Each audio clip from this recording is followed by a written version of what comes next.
3 things from the kitchen will make your hair healthy.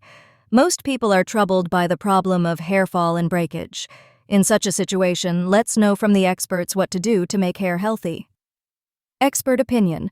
According to dietitian Manpreet Kalra, to keep your hair healthy and for its good growth, you can include some items kept in the kitchen. Properties present in olive seeds. Olive seeds contain nutrients like iron, fiber, vitamins A, E, and C, and antioxidant properties. This helps in keeping the hair healthy. Benefits of olive seeds. Olive seeds also help boost blood circulation in the scalp, prevent hair loss, and promote good hair growth. Properties present in amla. Amla contains a good amount of vitamin C, antioxidant, and antifungal properties.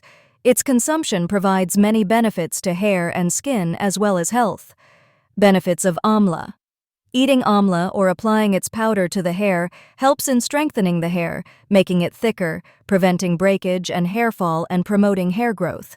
Properties present in beetroot. Nutrients like protein, iron, zinc, and vitamins are found in good quantity in beetroot.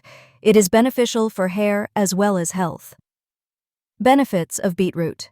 Eating beetroot or consuming its juice helps prevent dandruff, stop hair fall, promote hair growth, and darken hair naturally. The things mentioned in the article help in making hair healthy.